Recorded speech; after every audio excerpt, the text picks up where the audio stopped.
Dá para ouvir bem? Tá fraquinho? Como é que está o volume assim? Tá vendo?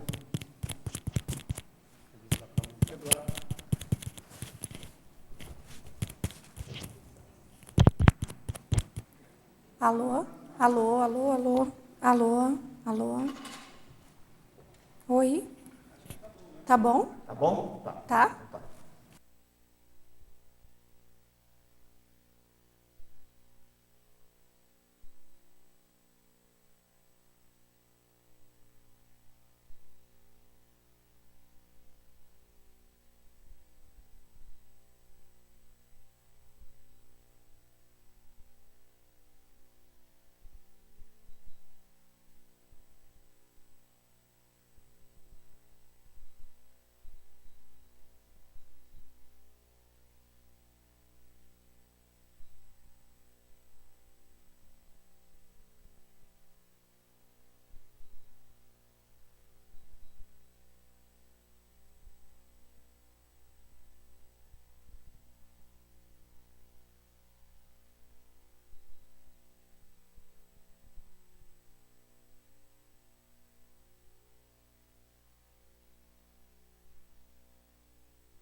Bom dia a todos. Bom, pessoal, a gente se encontra hoje aqui, então, para falar de holotecologia e cosmovisiologia. Queria agradecer a participação de todos. Todos são sempre muito ocupados, né? E estar aqui no domingo de manhã não é fácil para organizar suas agendas, então, obrigado por terem vindo. Eu gostaria de começar colocando alguns esclarecimentos. Um deles é que vou trabalhar aqui em primeira pessoa. Quando eu digo em primeira pessoa é porque eu penso que esse fórum, né, ou as tertúlias matinais, são um lugar para você falar do desenvolvimento da ciência, é um lugar para você colocar qual é a sua contribuição no desenvolvimento da conscienciologia. Também penso que aqui é um lugar de posicionamento, então falar em primeira pessoa significa colocar as suas experiências, enfim, os seus posicionamentos, os seus encaminhamentos. Então, eu gostaria de, nesse sentido, colocar 3 aspectos, né? Que quando eu falo que eu vou falar em primeira pessoa, eu vou estar falando no que eu penso, especificamente. Então, as minhas convicções, e isso em cima de experiências, de vivências nesses quase 25 anos de conscienciologia, 22 aqui no CAEC. Então, inicialmente, com base no que eu penso, com base no que eu sinto, e aí quando eu falo com base no que eu sinto, eu estou tratando de imaginação, né? Porque, basicamente, eu acho que a gente tem que ter uma boa dose de imaginação para conseguir realizar coisas, né? Se não fosse imaginação, a gente ainda estava vivendo como Neandertal. Ou, se não fosse pensar em coisas que não existem, ou coisas que ainda estão por acontecer, a gente efetivamente não estava onde está hoje, né? Então, eu penso que quando a gente fala em cognição, a gente fala numa boa dose de imaginação, né? Então, além do pensamento, uma boa dose de imaginação para poder realizar uma série de coisas que ainda não existem. Eu acho que esse campus está aqui porque teve uma boa dose de imaginação.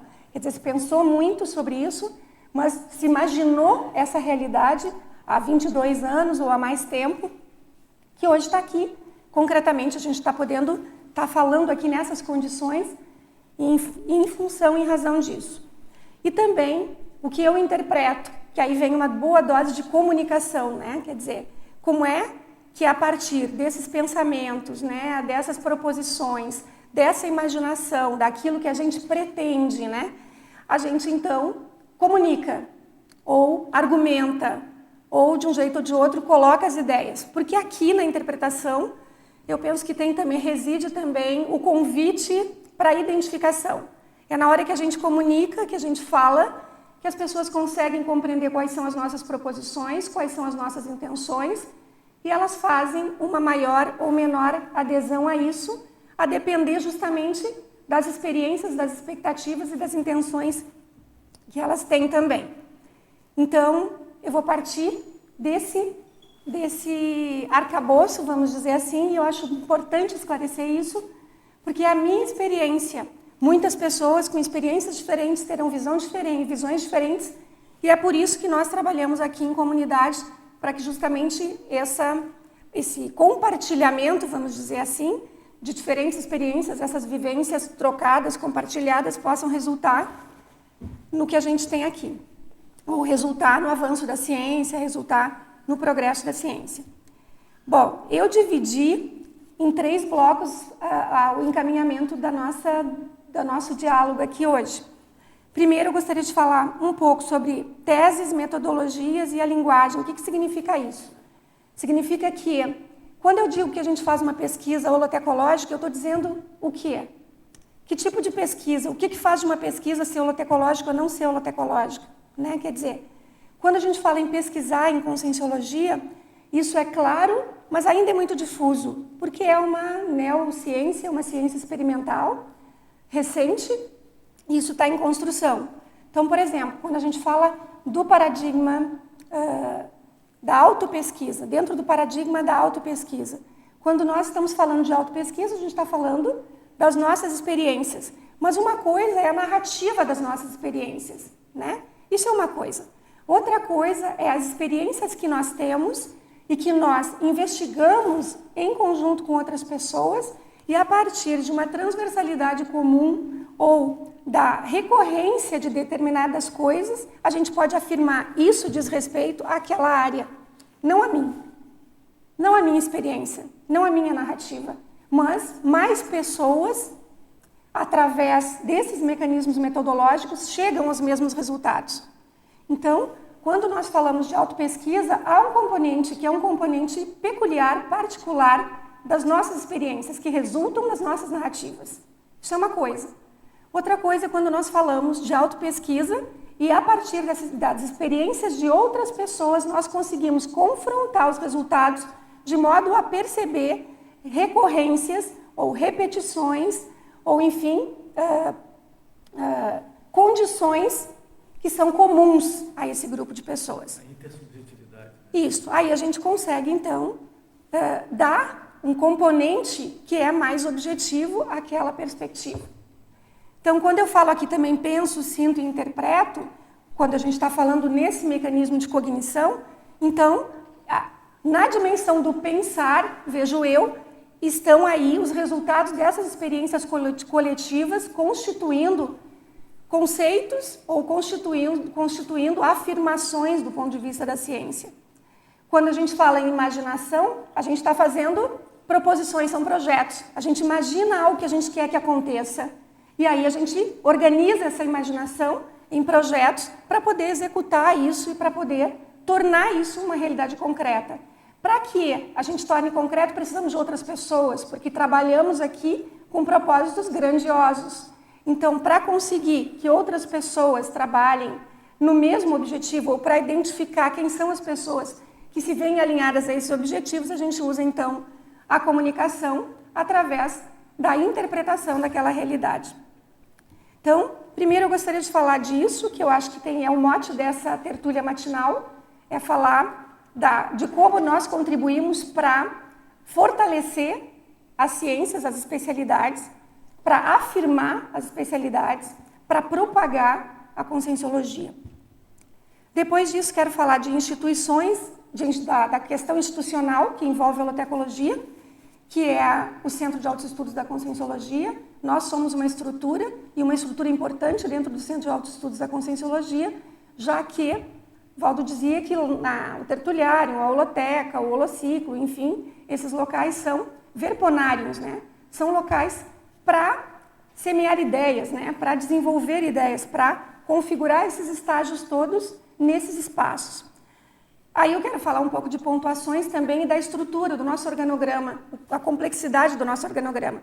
E por último, falar um pouco do Megacentro Cultural Holoteca, que é um projeto de futuro. Ele é mais do que nós imaginamos do que efetivamente, assim como era o CAE, que é o Centro de Autoestudos da Conscienciologia, antes de se tornar o que foi aqui. Ele era algo que nós imaginamos e a partir, a imaginação coletiva que eu digo, né? A identificação das pessoas consolidou essa estrutura. Então o Megacentro, ele também tem essa condição, ele também se coloca dessa forma. Até aí tudo bem, gente? Bom, podem me interromper a qualquer hora. Eu não sei funcionar muito, falar todas as partes, depois a gente conversa. Então, à medida que quiserem, podem me interromper, que a gente vai batendo papo, que eu acho que é melhor. Bom, a pesquisa holotecológica deve ser... Então, a gente vê as pessoas colocarem assim, a gente faz pesquisa conscienciológica, ou faz pesquisa numa especialidade, ou faz pesquisa em consciencioterapia, ou faz pesquisa em qualquer área da conscienciologia. Então, o que diferencia a pesquisa holotecológica de outras especialidades?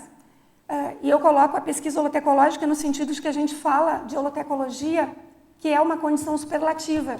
Quer dizer, falar de holotecologia é falar de todas as áreas de conhecimento. Então, por um lado, isso favorece porque nos dá uma flexibilidade e um leque de possibilidades de ampliar a nossa cognição e também de um repertório que é um repertório estendido. Isso é uma coisa. Por outra coisa, também fica um pouco confuso, difuso, né? A gente pode lançar mão de tudo um pouco e não aprofundar em absolutamente nada. Então, aqui a gente gostaria de falar das peculiaridades da holotecologia. Bem-vindos, gente. Bom, Para ser uma pesquisa holotecológica, tem de ser cosmovisiológica. Quando a gente fala de pesquisa holotecológica, nós não temos como dissociar da cosmovisiologia. Quando eu digo tem de ser, a gente está falando na especialidade.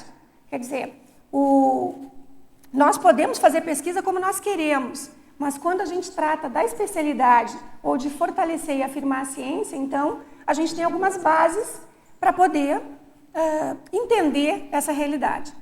Então, para ser holotecológica, tem que ser cosmovisiológica. O professor Valdo dizia que a holoteca existe para expandir o processo da cosmovisiologia, seja pessoal ou grupal. Então, tudo que a gente faz lá tem esse objetivo. Quando a gente diz tudo que a gente faz lá tem esse objetivo, a gente está querendo dizer o quê? Que colecionismo interassistencial para a gente é quando ele consegue, em alguma medida, open mind, abrir, ajudar as pessoas a enxergarem um pouco além daquilo que elas têm como referência, ou ampliarem as suas referências. Esse é o colecionismo interassistencial que nós falamos. Existem várias formas de você praticar a assistencialidade, mas quando a gente está falando de colecionismo interassistencial dentro de uma especialidade que é a holotecologia, numa tarefa que é a tarefa de esclarecimento, que é uma tarefa educativa, nós estamos falando disso. Nós estamos falando de criar condições para que as pessoas possam pensar grande. Então, o mecanismo da exaustividade, o mecanismo do detalhismo, a proporção do esforço está na base da holotecologia. Não dá para fazer holotecologia sem esforço. Não se tem cosmovisiologia sem esforço. Então, uma vez perguntando para o professor sobre essas questões da cosmovisiologia e tal, ele dizia, não, tem uma cosmovisãozinha, né? Ou você pode ter uma cosmovisãozinha. Sim, todos nós podemos ter a cosmovisãozinha que a gente desejar. A gente pode investir 1 minuto em cosmovisão e o resto do tempo em qualquer coisa. A gente pode investir 24 horas em cosmovisão. Vai depender das escolhas de cada um dentro das suas realidades intraconsensuais e pessoais. Entretanto, quando a gente fala de especialidade, nós estamos institucionalizando a ciência. A gente está tratando de um processo de disseminação. Então, lá, a gente tem de ter o parâmetro melhor. Nós somos o Centro de Altos Estudos da Conscienciologia. E é para isso que a gente está aqui. Isso foi construído para justamente buscar o melhor em Conscienciologia. Quando eu digo isso, eu quero dizer que todos nós aprendemos, né, de maneiras diferentes. Mas quando nós oferecemos alguma coisa, nós temos de oferecer o melhor. Então, para atribuir significado ou sentido às coisas, quando eu digo as coisas, eu estou falando dos artefatos, tá, gente? Os artefatos de maneira geral, ou tudo que a gente tem dentro da holoteca, e esses artefatos são objetos, e são todos os livros que são objetos, escritos por todos os autores, por todas as pessoas. Então, objetos também, livros ou a biblioteca também é feita de objetos, né? Então, para que a gente atribua valor para isso, a gente precisa estudar, examinar criticamente, avaliar, contextualizar, refletir sobre as coisas e interpretar as coisas. Essas operações não são operações simples. São operações complexas e exigem de nós organização. Quer dizer, exigem de nós disciplina, exigem de nós esforço, porque a gente se atrapalha com as coisas, né? Então, para poder se atrapalhar menos, né, ou para poder organizar, vamos dizer assim, os ímpetos, né, que nós temos para administrar tantas coisas no dia a dia, tantos impulsos, pressões, dificuldades, enfim, a gente precisa se organizar. Então, quando a gente vê as coisas grandes, ou quando a gente consegue lidar com a cosmovisão como uma possibilidade, as coisas menores nos incomodam menos, né? E se elas nos incomodam menos, a gente se assedia menos. Então, não é por qualquer outro motivo que o professor Valdo dizia que o holociclo é o laboratório de desassédio mental somático. Porque o caminho da cosmovisão, ou o caminho que a holotecologia é o caminho para chegar à cosmovisão. Chegando na cosmovisão, ou quando a gente consegue tangenciar ou tocar a cosmovisão, a gente se sente mais leve, mais suave, mais efetivo no que a gente faz. Então, na holoteca, os artefatos do saber são um estímulo à nossa acuidade, a acuidade dos nossos sentidos, das nossas percepções e das nossas parapercepções. No contato com esses livros, esculturas, utilitários, equipamentos, enfim, com todas as coisas, nós podemos produzir outras imagens, outras ideias e outros objetos, né? Quer dizer, o que nos interessa é que uma pessoa veja o que está lá, leia a revista Holotecologia, veja a exposição que a gente faz, entre dentro da holoteca, veja a mesa de livros do Holociclo, porque o Holociclo é o laboratório de produção mental somática da holoteca, né? Quando a pessoa entre lá dentro, ela consiga sair de lá querendo fazer coisas, querendo escrever coisas, querendo fazer coisas, querendo concretizar coisas, enfim, construir coisas, edificar, né? Quer dizer, edificar é tornar concreto. E para mim, esse é um dos grandes,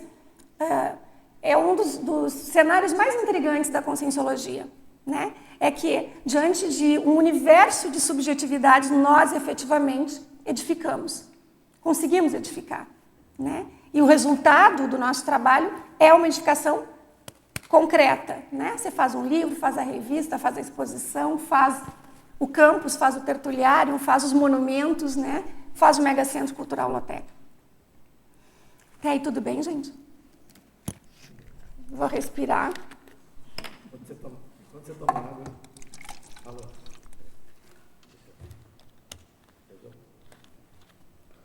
Alô? Ligou? Acho que não. Agora pegou. Eu achei interessante, só para...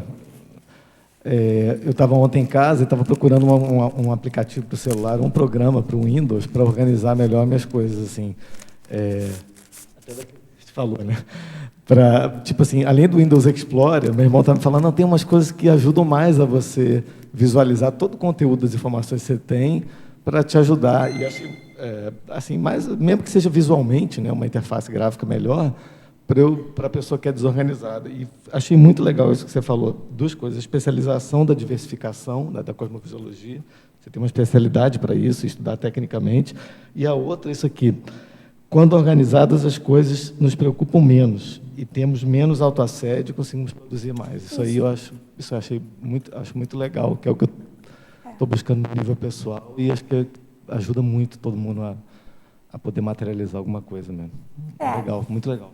Eu penso que se a gente tenta estender, eu falei lá daquela questão da interpretação, né, enfim, do pensamento, da imaginação e da interpretação.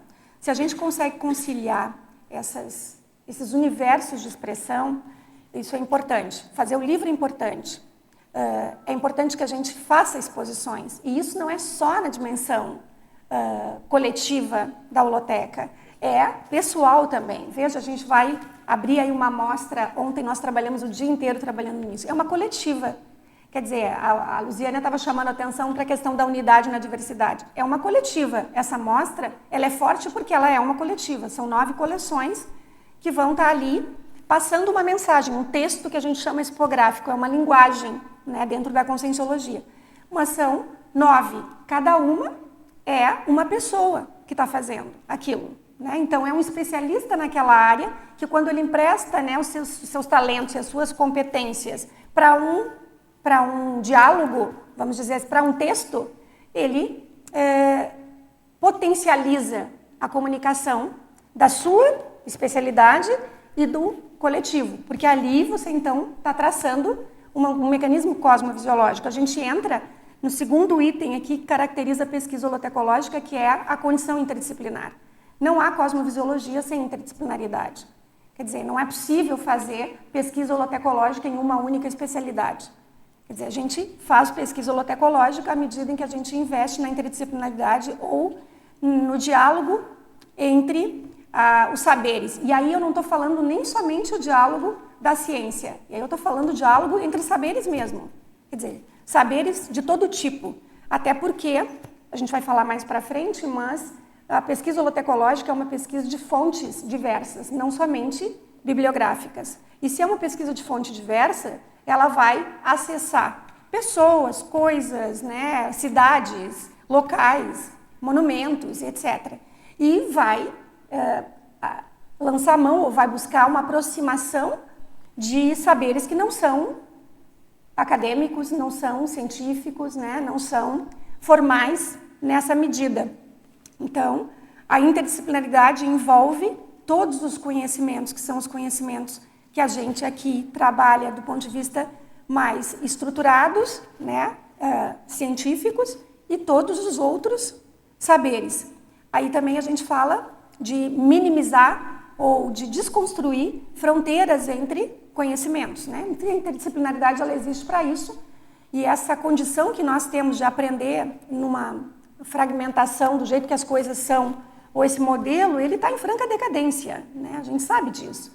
Então, a gente precisa ficar consciente disso, porque é um modelo muito forte, foi construído com bases muito sólidas, né? Foi consolidado durante todo o período moderno. A gente está na pós-modernidade, na verdade, agora, fazendo uma crítica mais incisiva a esse modelo, ou podendo fazer uma crítica mais incisiva a esse modelo, depois que a ciência se consolidou durante o período moderno. Mas durante o período moderno, a ciência era dura, né? E ela ainda é dura sob certos aspectos. Então, e ela cria fronteiras, né? Quer dizer, cria muros, né? Enfim, barreiras. Então, aqui, quando a gente está falando de interdisciplinaridade, a gente está falando de fortalecer a ciência a partir da relação ou de conseguir um resultado melhor à medida em que a gente pensa nas relações. Quando eu falo disso, me lembro de um caso do Fritjof Capra, que fala de... Como é que chama? Me ajuda, Everton, a lembrar.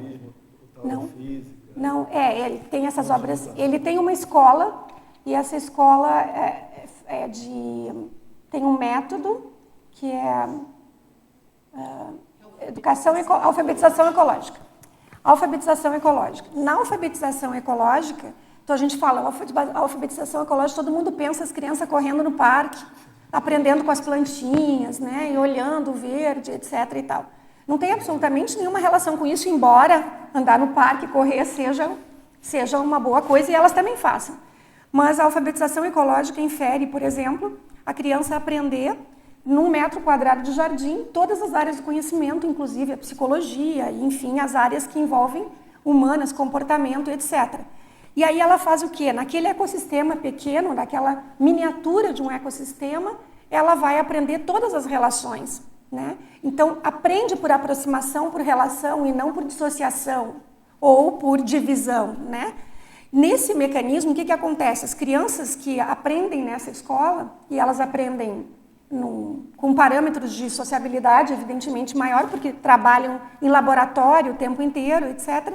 Essas crianças, quando saem, ou adolescentes, quando saem de lá, com 14, 15 anos de idade, eles conseguem estabelecer redes, né, ou conexões sinápticas mais complexas que um adulto PhD. Quer dizer, e eles são contemporâneos, eles vivem no mesmo momento que nós, estão lá, agora, fazendo. A gente não consegue fazer isso, né? Eles conseguem. Por quê? Porque aprenderam diferente da gente, pura e simplesmente. Quer dizer, nós inventamos um jeito de fazer as coisas, podemos desinventar, porque fomos nós que inventamos, a cultura é isso, né? Quer dizer, a gente inventa, a gente transforma uma realidade noutra, nem sempre acerta. Ou, quando acerta, não acerta 100%. Né? Em alguma medida, a gente precisa revisar. E é o que está acontecendo com a ciência agora, é o que está acontecendo com o período moderno, né? Enfim, com a revisão que a gente tem de fazer, a reciclagem que a gente chama aqui, porque todos nós, em alguma boa medida, construímos esse modelo, esse paradigma. Né? Eu acho que a minha pergunta é mais ou menos dentro disso que você está falando. Uhum. Como é que seria para nós, que fomos educados de uma maneira bem tradicional, eu posso falar de mim, né? Então, bem tradicional mesmo, como que nós podemos viver cosmovisiologicamente de maneira, assim, edificante, né? De maneira a produzir material, a produzir conhecimento. Como é que você pensa isso? Como que seria isso na prática, entende? Bom, como é que a holoteca me ajudou com isso? E eu vou responder a partir dessa experiência. Como é que ela me ajudou com isso? Primeiro, me mostrando que eu não sabia. Certo? Quer dizer, então a holoteca ela é um grande presente para a gente saber o que não sabe. Ou a melhor coisa que você tem de fazer quando você entra na holoteca para pesquisar qualquer coisa que você queira é ir numa direção que você desconhece. Esse é o melhor caminho. Né? Quer dizer, a nossa tendência é fazer justamente o contrário. Período moderno, ok? Quer dizer, ciência convencional, isso está muito forte. A gente vai onde a gente conhece, onde é confortável, onde a gente domina, onde a gente não erra ou erra menos. Esse é o caminho. Isso atrasa todo o processo e isso não nos leva a um mecanismo de cosmovisiologia, é um caminho, não é o caminho, vamos dizer assim. O caminho é você, a holoteca, ela tem lá um acervo extraordinariamente grande, quer dizer, concentra um pouco da memória da humanidade, então tem lá muitas coisas que nós, em alguma medida, já conhecemos ou nos identificamos mais. Mas existem coisas que a gente passa e nem olha. Então, por que os livros do Holociclo, os dicionários, estão todos dispostos daquele jeito? Para eles agarrarem você, não para você agarrar eles, né? Porque você passa e eles se insinuam, né? Quer dizer, não, o acervo do Holociclo se insinua o tempo inteiro. Você passa por ali e ele não dá para ignorar. Na holoteca nós não podemos fazer o mesmo que o Holociclo faz. Eles têm 3 coleções, né? Nós temos 300. Então, não é possível. O ideal seria que a gente pudesse fazer isso, né? Colocar o acervo se insinuando tanto quanto ali. Isso faz a exposição. A exposição é a vedete, né? O acervo se insinua. O Valdo conseguiu colocar uma biblioteca vedete, que é o Holociclo, né? Quer dizer, você entra lá, aquilo se insinua. Está na mesa, né? Quer dizer, está servido no banquete, né? Está ali. O mini é vasto, né? Você chega a ficar tonto com tanta possibilidade, é um supermercado. Então, ali as coisas, os temas, você vai ter que olhar para aqueles temas independente se você está procurando por eles ou não. Na holoteca a gente tem outro roteiro, que é o roteiro que o Valdo disse, muito simples, a fórmula mais simples do mundo. Mas eu diria para vocês, se a holoteca tem um público pequeno, né, um público usuário pequeno para o tamanho da comunidade conscienciológica. Nesse público pequeno que nós temos, a gente pode dizer que 10% talvez entram para dentro do acervo. 90% usa a sala de leitura e utiliza a sua internet, o seu computador, que eu acho ótimo utilizar a internet e o computador. Ao mesmo tempo é um desperdício você deixar de lançar a mão daquele território, né? Ou daquele roteiro que a gente tem lá. Então, o que significa? O Valdo dizia, a fórmula é a seguinte, você entra pela teca lá, né? Naquelas abstrusoteca, que já começa com os nomes, né? Estranhos para você realmente parar para olhar, ou pelo menos ficar curioso porque nunca ouviu, e você vai por ordem alfabética. Então, a técnica é entra, começa olhando todas as coleções, olhando todos os temas, só os temas das coleções já vão fazer você se inspirar com algum mecanismo novo, né? Porque a ideia nova, ela é inspiradora, né? Você se depara em frente de uma coisa que você não está pensando, aquilo é inspirador. Então, só o trânsito ali já ajuda. Quando você para, estaciona no meio do corredor e aí abre um livro, aí você, na verdade, começa a fazer, inaugura, vamos dizer assim, né, um evento. Porque aí tem a influência dos amparadores, né, um livro leva a outro livro, um autor leva a outro autor, ou você abre a página num local onde efetivamente tem alguma relação, ou aquela ideia você estava procurando, as sincronicidades, aí você é a chave. A chave que o Luciano Mello gosta muito de falar, que foi o primeiro objeto da prova da imagística, é a chave, né? Então, você vai andando pelos corredores.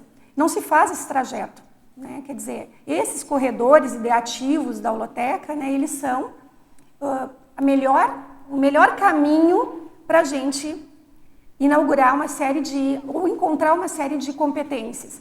Veja, quando a gente chega na conscienciologia, a gente tem que fazer um monte de coisas que a gente não conhece.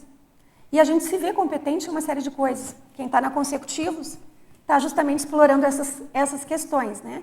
Então, toda vez que a gente se experimenta numa coisa que a gente não conhece, ou não experimentou do ponto de vista formal, não aprendeu ainda aqui nessa vida, toda vez que a gente experimenta e a gente se vê competente, isso é um elemento a mais, né? Ou isso te dá mais instrumentos ou mais possibilidades dentro ou te aproxima da cosmovisiologia, né?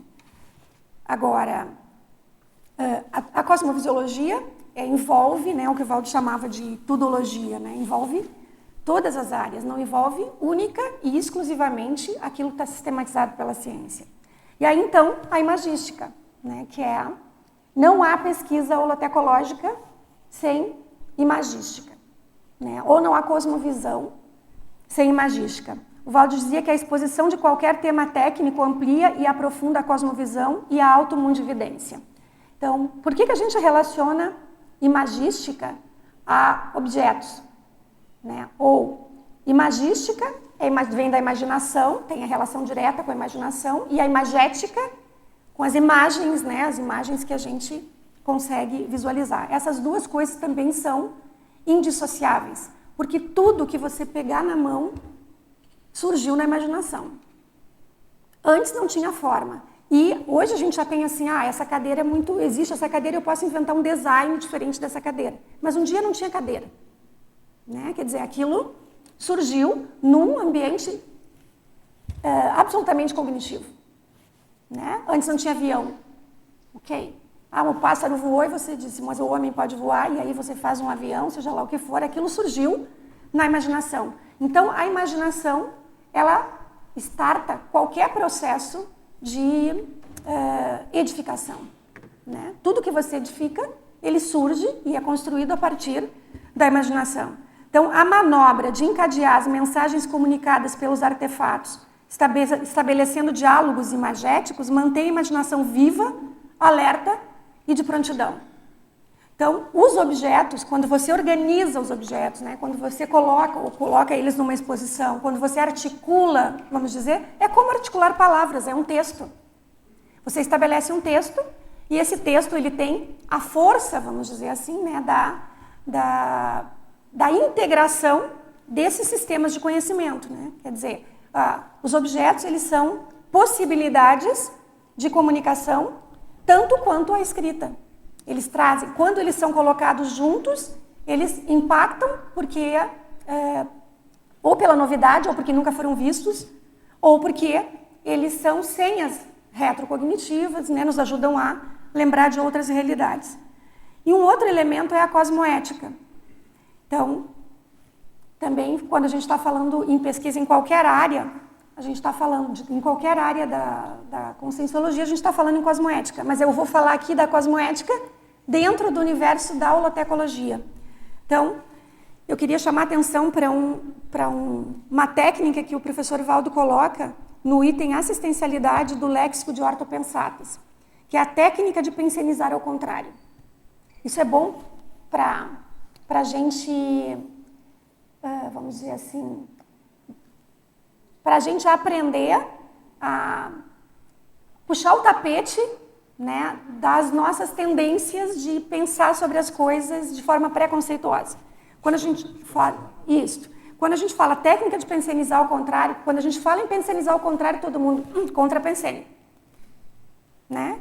Contra a pensene, que problema, etc.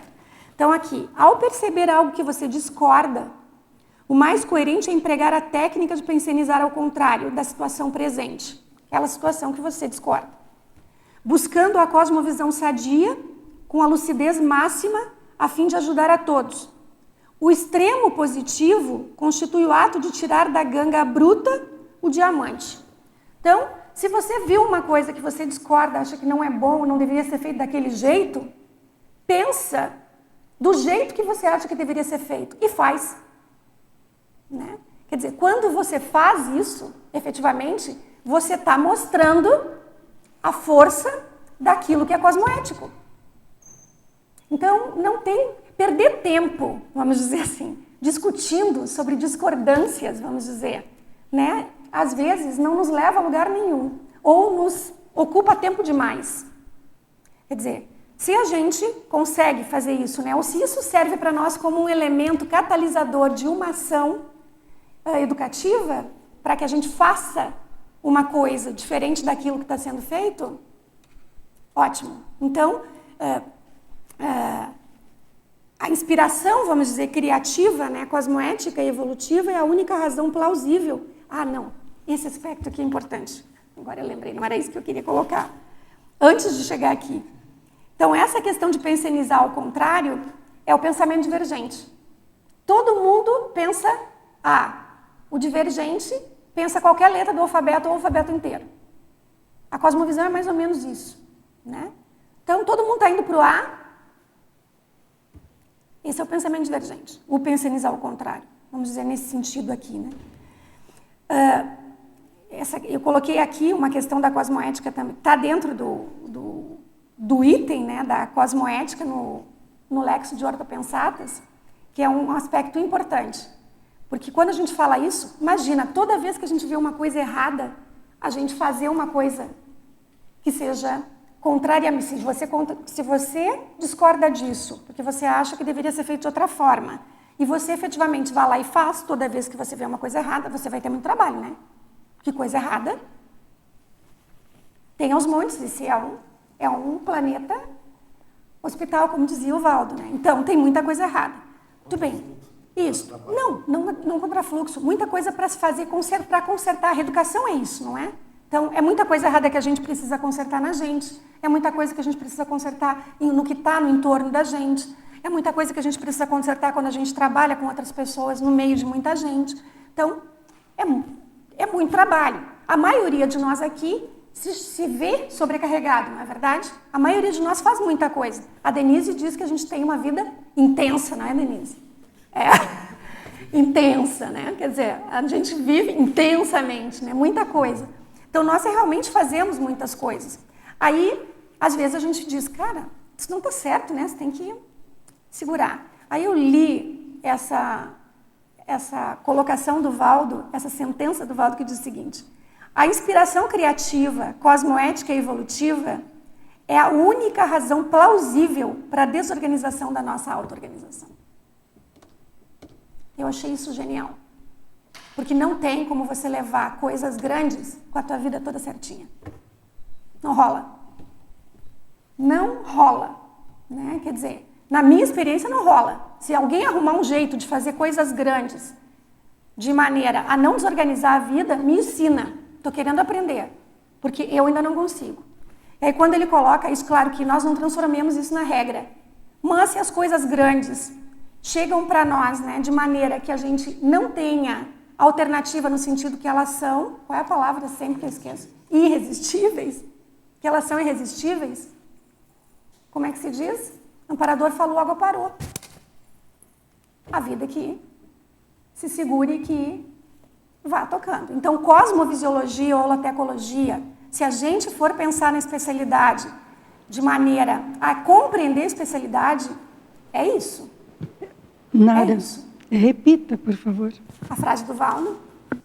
A inspiração criativa, cosmoética e evolutiva é a única razão plausível, para a desorganização da nossa auto-organização. E realmente é um tratado numa pensata, né?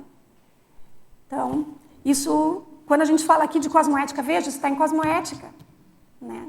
Dentro da holotecologia. Quando ele está tratando do tema cosmovisiologia e holotecologia, ele está falando de cosmoética, nesse contexto, né? Vamos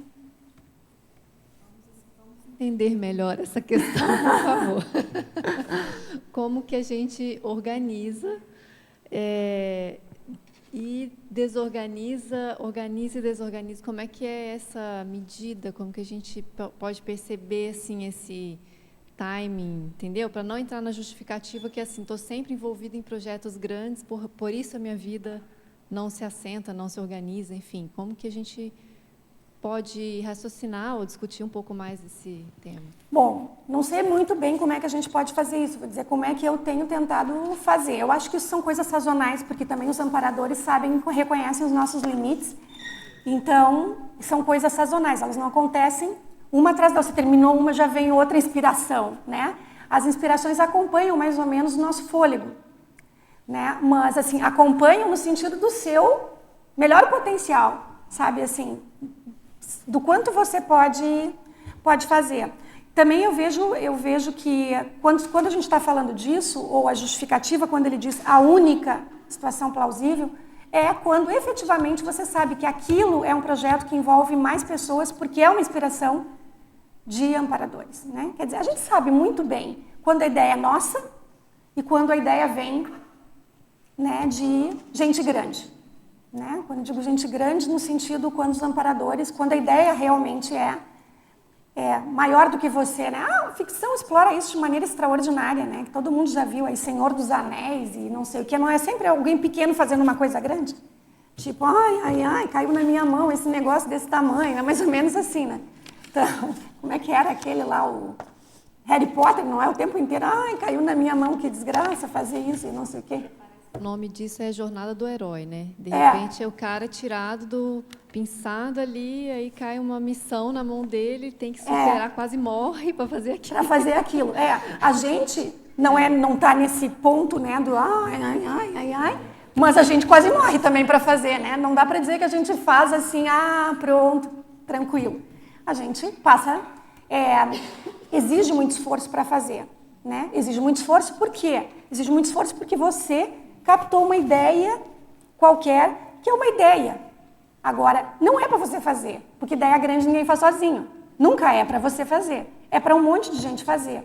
E aí, a gente precisa, né, acertar tudo para poder todo mundo fazer aquilo que um monte de gente tem que fazer. Não é fácil, né? Longe de ser uma coisa fácil. Entretanto, a chance de acertar é muito maior. Né? Quer dizer, a chance da coisa funcionar e a chance de acertar é muito maior.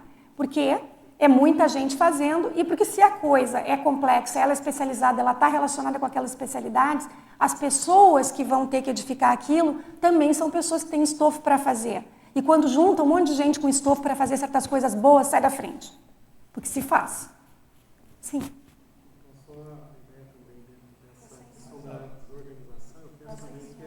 Está sem som, Daniel, só um pouquinho.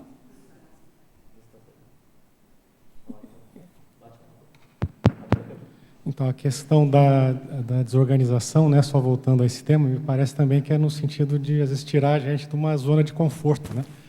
Porque você está ali com a sua rotina toda sentadinha, bonitinha, mas uma ideia ali que tem esse potencial evolutivo, ela vai te tirar de uma área de conforto e, de certa forma, é uma desorganização ainda que temporária para você se reorganizar num E viva os meteoritos sentido, que não tem nem lugar em casa mais para botar, né, mas seria Daniel? dinâmico, né? Uma coisa dinâmica. Quer dizer, é um processo que, se funcionar continuamente, você se desorganiza, se reorganiza e...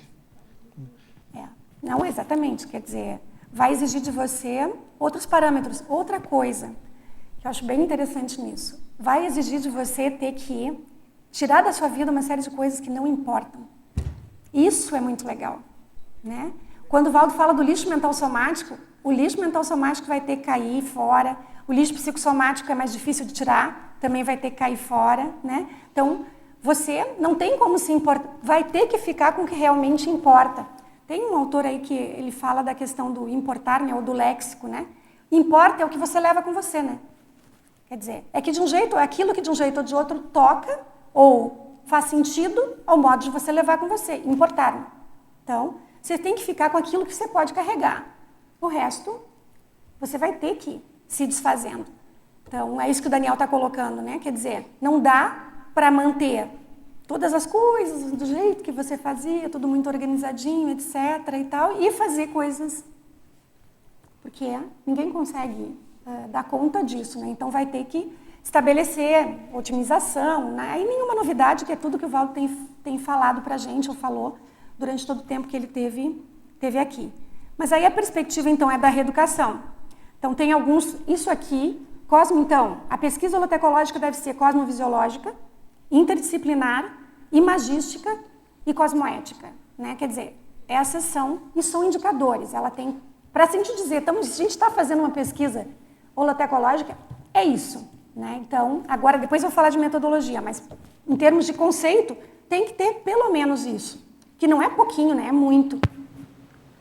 Então, na reeducação, a gente trabalha na holoteca com reeducação. Nara, eu queria só perguntar claro. Sim. Como a imagística te ajuda na resiliência? Pergunta inteligente, essa é difícil. Porque ontem a gente estava suando e eles dois chegavam perto ali, aí eles iam lá, e eles ficavam, e deu certo. Mas não tem porque não dar, né? Um monte de gente boa fazendo, aí, tem que dar certo. E aí, assim, a imagística, ela inspira resiliência para... Eu funciono na base do que não existe, né? Assim, a minha cabeça, é o meu jeito de funcionar. Quer dizer, se eu termino uma coisa, isso é um problema, né, para administrar, eu já estou pensando na outra que não existe, né? Quer dizer, então, eu funciono na base da imagística, né? Quer dizer, e eu funciono na base da edificação.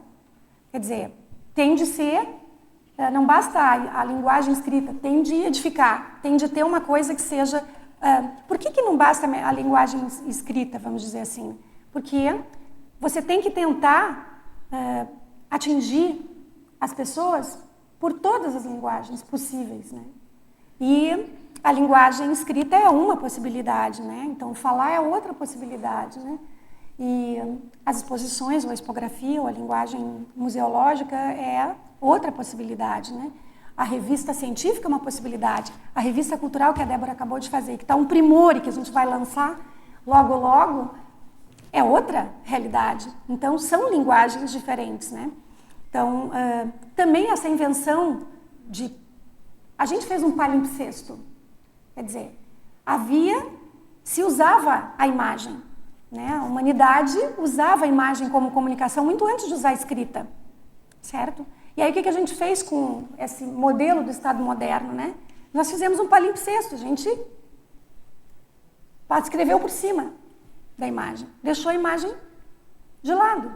400 anos depois, ela veio com tudo. E agora, quase que está fazendo um palimpsesto da escrita, né? Então, os extremos, né, comprovadamente, não são o melhor caminho para nós, né? Mas a gente oscila sempre assim. Quer dizer, a dicotomia, o extremo, né, é uma tendência que a gente tem de corrigir, né? Justamente porque opta por uma direção e aí ignora outras, né? Então, se a gente puder utilizar ou fazer um esforço para utilizar várias linguagens, né, a gente vai equilibrar melhor isso. Quer dizer, não vai carregar tanto numa direção em detrimento de outras direções. Então, a gente consegue ser mais efetivo. Às vezes, você tem uma mensagem... você não vai poder fazer tanto de uma mesma coisa, né? Mas você vai poder afirmar um tanto de uma coisa, afirmar mais aquela coisa, né? Ou aquela realidade para a qual você está trabalhando. Então, eu acho que o mecanismo da imaginação e a prova da imagística, não é por nada que a prova da imagística é coisa de serenão, né, gente? Tem matéria do Albert na revista Prova da Imagística, viu, gente? Aproveito para fazer a divulgação. Pode, né? Claro. Tá bom. Então se a imagística é coisa de serenão, a gente tem de pensar por essa vertente também, né? Nós precisamos prestar mais atenção nessas realidades, né, ou nos objetos, porque provavelmente, quando eu entro num museu, qualquer museu, é impossível para mim não sair do museu querendo fazer coisas, ou com a cabeça cheia de ideias, né, ou querendo fazer. Então, a arte ou a linguagem, quando é a linguagem dos objetos, ela procura, de um jeito ou de outro, sensibilizar você, né? E essa sensibilização só importa justamente porque você vai sair dali e fazer alguma coisa com aquilo, né? Uma vez sensibilizado ou tocado com aquela situação, você vai fazer alguma coisa.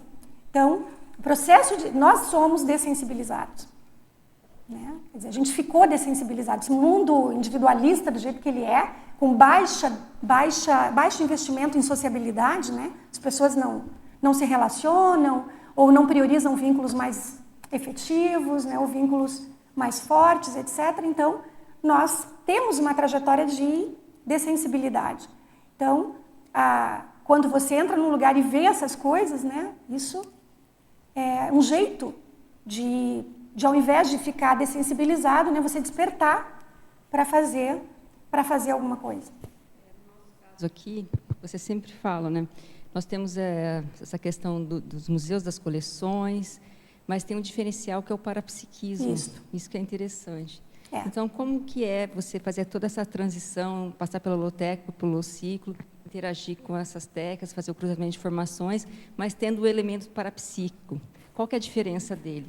A gente sempre diz que aqui na Conscienciologia, a gente tem o Centro Cultural. A holoteca é mais ou menos um centro cultural, o megacentro será o centro cultural, né, a sede principal do processo. Muito bem, quando a gente entra lá, eu digo sempre que tem 3 coisas que nos diferenciam de outros centros culturais. Um deles nós estudamos o que queremos, né? Vamos dizer, ou de centros culturais ou centros educacionais, ou enfim. Nessa escola a gente estuda o que a gente quer, né? Então isso é uma coisa que nos dá, é a liberdade que a gente tem, nós estamos lá para estudar o que a gente quer. Outra questão, voluntariado. Você vai para lá se quer, se não quer, você não vai, né? Quer dizer, é você que decide se vai ou não vai. Nós não somos empregados, não somos funcionários, nós somos voluntários. Então, o voluntariado é outro aspecto que difere. E a outra questão é a convicção que nós temos de que o parapsiquismo potencializa as nossas capacidades cognitivas e socioafetivas. Porque uma coisa sem a outra não vai a lugar nenhum também. Assistência foi pro buraco, se você pegar só a cabeça e não tem, né? Quer dizer, então, a gente melhora, a gente tem essa convicção, porque a gente está lá dentro e está vendo o quanto isso faz da gente pessoas melhores, né? O quanto isso organiza a nossa vida, a nossa cabeça, a nossa...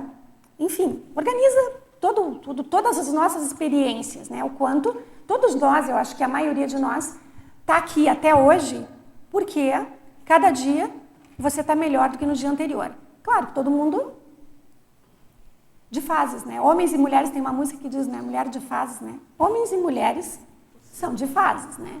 Mas a gente está aqui é porque quando a gente vai fazer o cálculo na equação, está positivo, está melhor, né? Então, esse é o nosso diferencial.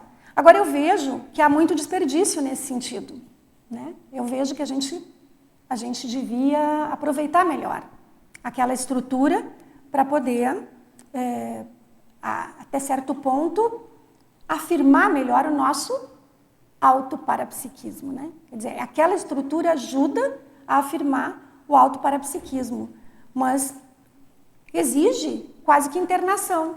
Vamos pensar em spa, né, Cris? Aquilo lá é uma internação. Quer dizer, a Cris e eu, a gente tem prescrição para a vida inteira. É verdade, a gente tem prescrição, foi prescrição, né? Para a vida inteira. E ninguém reclama, eu não reclamo, você também não, né, Cris? Tem problema, a gente cumpre a prescrição sem problema, por isso que eu digo que é spa, né? Dá trabalho, mas, gente, ninguém ganha mais do que quem está o tempo todo lá trabalhando, ou enfim, participando, tentando levar as coisas, né, usando o espaço, ocupando, né, fazendo, se apropriando, como a gente fala. As pessoas têm que se apropriar daquele espaço, é delas, né? Aliás, tudo foi feito aqui com esse objetivo, para que as pessoas ocupem como se fosse seu. Eu entro em qualquer lugar do CAEC e eu me apropriei disso de uma maneira assim, eu estou em casa em qualquer lugar. Ninguém me diz que eu não estou. Se me disser que eu não estou, aquela pessoa não está batendo bem, o problema não é meu. Eu me sinto em casa. E eu acho que todo mundo que vem para cá tem que se sentir em casa também. Se você não se sente em casa, o problema é seu, não é da casa. Valdo vivia dizendo isso quando as pessoas chegavam aqui, não conseguiam falar com ele, não conseguiam chegar nos lugares onde ele estava, não conseguiam ficar muito tempo nos lugares onde ele trabalhava. O problema não era dele, né? O problema é das pessoas. A gente tem que saber fazer distinção entre as coisas, né? Então, eu penso que tem isso. Então, vou voltar lá para a reeducação.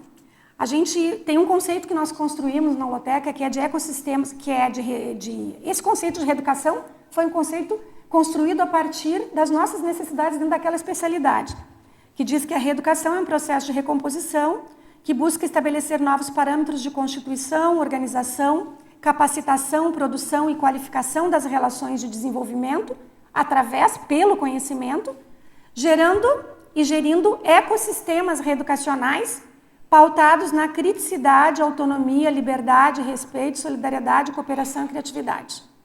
Quer dizer, para nós funciona desse jeito. O que são esses ecossistemas reeducacionais que a gente fala? São territórios de solidariedade, onde as experiências individuais compartilhadas, como por exemplo nessa mostra que a gente está fazendo agora, são a gênese da autoafirmação cognitiva. Quer dizer, você faz aquilo e você vê que você é capaz de fazer, certo? E quando você vê que você fez com mais um monte de gente e aquilo ficou melhor, você fica mais forte e você percebe que aquele é o caminho melhor, né? Que aquele realmente é um caminho que te leva mais longe e que também te leva mais rápido. Então, autoafirmação cognitiva e afetiva, porque não dá pra gente, ontem o ambiente lá era um ambiente de afetividade, não dá pra gente fazer. Pensa, você está fazendo exposição. Né? Exposição é uma expressão de sensibilidade. Se você for, como é que vai fazer? Tem que, né? Você tem que soltar. O psicossoma tem que funcionar, né? Quer dizer, tem que dar um movimento naquilo, né? Então, quando a gente fala de sentimento e imaginação, é isso. Quer dizer, a imaginação ser utilizada nessa performance mental somática te leva a um sentimento. Esse sentimento, né, fortalece os vínculos mentais somáticos. Né? Quer dizer, essa é a sociabilidade que a gente tem aqui, que não tem em outros lugares. Aqui a gente pode fortalecer os vínculos por essa condição. Né? Então, autoafirmação cognitiva e afetiva vivenciada e operada através da participação democrática em instâncias pedagógico-organizativas, né? Que seria esses locais onde a gente pode, juntos, né, realizar projetos. Então, laboratórios como o Holociclo, a Holoteca, o Tertuliário, o Acoplamentário, eles constituem-se em ecossistemas reeducacionais. Né? Então, eles permitem esse mecanismo.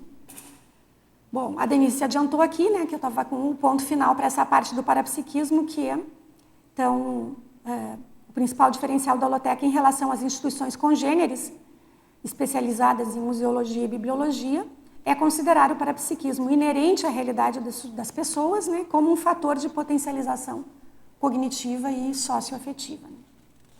Isso aqui qualquer um entende, certo? A gente pode escrever isso na revista de holotecologia, que todo mundo entende. Não é uma coisa que seja difícil de se entender. Bom, então, essas eram as teses e agora eu queria falar um pouquinho sobre a metodologia. Posso passar para esse item? Então, aqui, a soberania das pesquisas de gabinete privilegia os textos escritos, livros e revistas, como referência. Em holotecologia, consideramos todo tipo de artefato saber como fonte. Então, não há pesquisa holotecológica só na biblioteca. Né? A pesquisa holotecológica ela vai exigir outras fontes. E a cosmovisiologia também vai exigir que você saia de dentro do ambiente exclusivamente, vamos dizer assim, do gabinete exclusivamente. Né? Então, essas fontes podem ser livros, revistas, impressos, coisas, pessoas, natureza, parques, praças, ruas, cidades, monumentos. Tudo é local de pesquisa, né? Tudo é pesquisa. Tudo envolve a pesquisa holotecológica.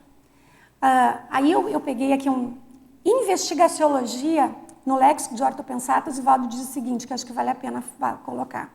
A consim convocação para as omnipesquisas conscienciológicas apresenta características específicas no perfil, notadamente a curiosidade técnica, a meticulosidade, a paciência e o colecionismo racional. No período infantil, tal personalidade tem a tendência de pesquisar certos holopensenes ou locais.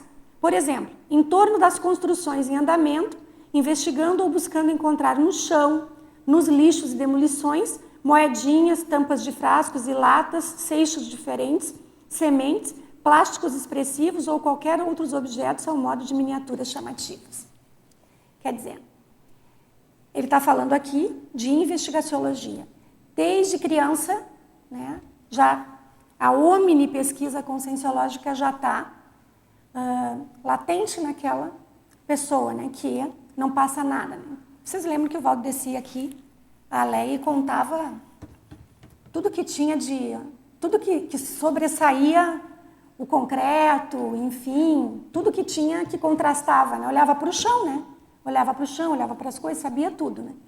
Então, essa questão da metodologia envolve fontes que estão muito além do gabinete, ou muito além da edificação do gabinete. Por isso que nós falamos que o Megacentro Cultural Holoteca é um complexo museológico que envolve a Cognópolis toda como espaço museu. Não se faz pesquisa só dentro de um lugar, não cabe o conhecimento dentro de um lugar, né? Quer dizer, a sede é a sede principal, é a sede, não há outra edificação mais monumental do que essa dentro da Cognópolis, não haverá, vamos dizer assim. Entretanto, o Megacentro é um complexo, é de lá que a gente consegue entrar para todo esse contexto que envolve a conscienciologia aqui em Foz do Iguaçu. Outro aspecto, além das fontes, é a linguagem.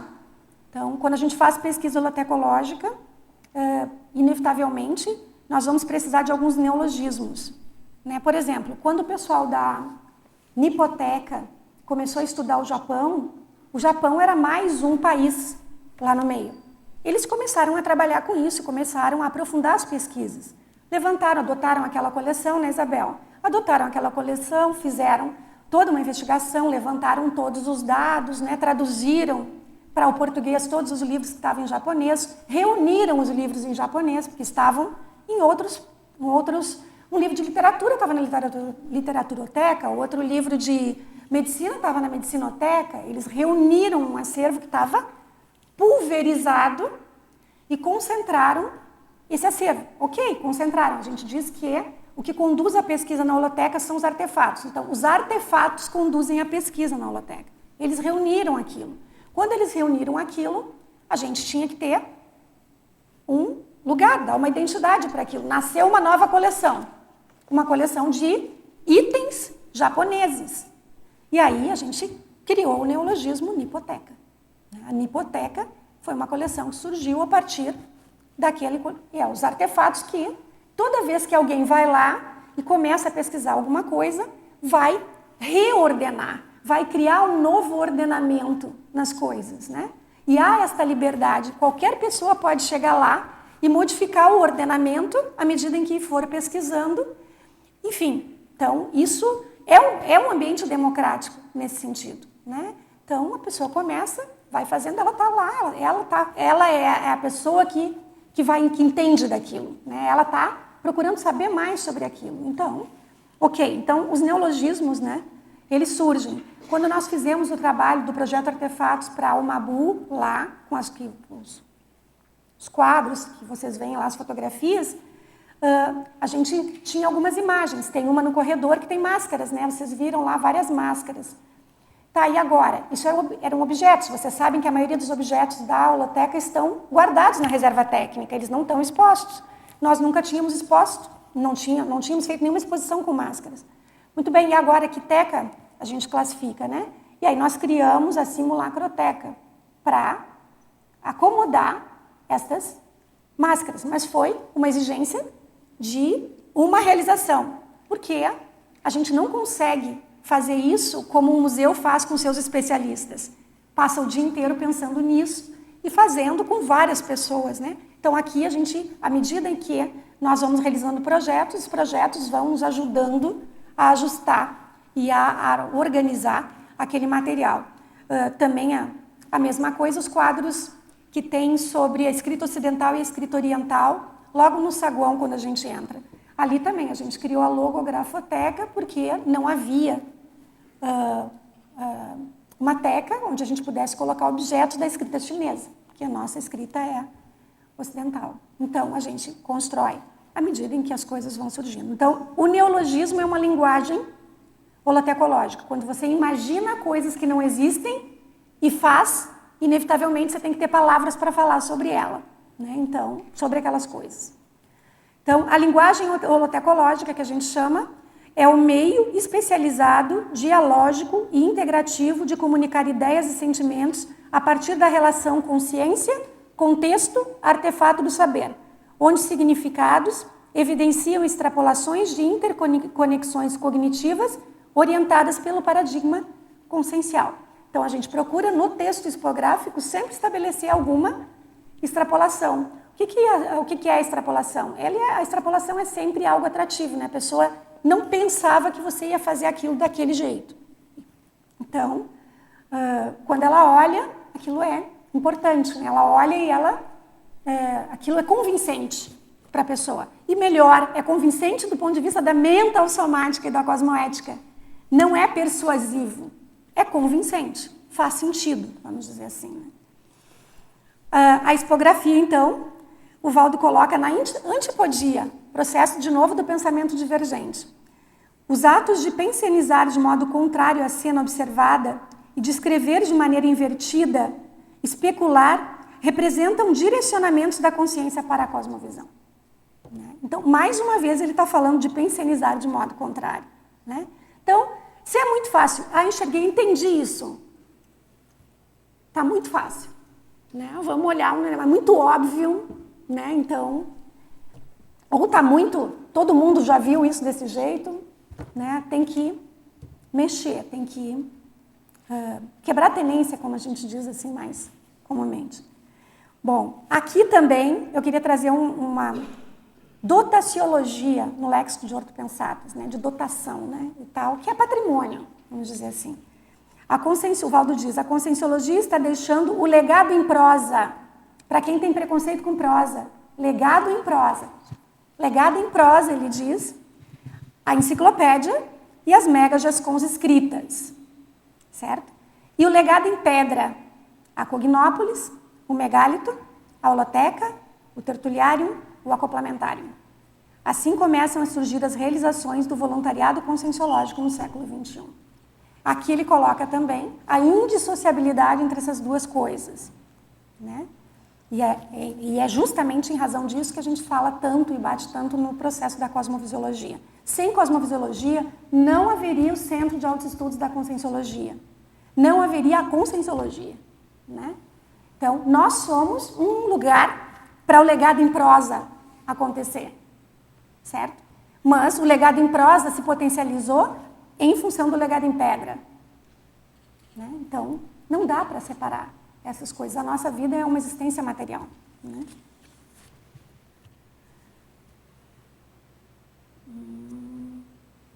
Por favor. Nara, você abordando os temas, veio assim um leque de informações para mim, o quanto nós somos responsáveis para a criação dessas tecas. Isso. Porque, por exemplo, eu atendo turistas de várias partes do mundo e quando eu tenho que falar da origem da cidade, eu tenho que puxar um contexto histórico lá atrás, desde as ruínas jesuíticas, os guaranis principalmente, e aqui em Foz do Iguaçu nós não temos um local centrado, temos vários locais espalhados que mostram um vestígio muito pouco sobre os guaranis, por exemplo.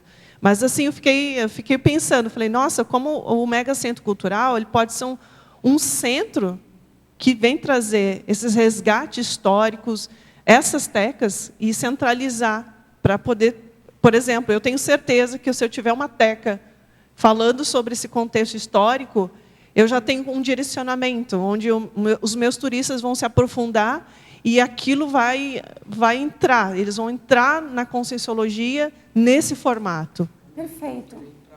Eles vão entrar por aqui. Perfeito. Eles vão acessar as ideias da conscienciologia a partir disso, porque é uma pesquisa muito forte e eu abordo muito.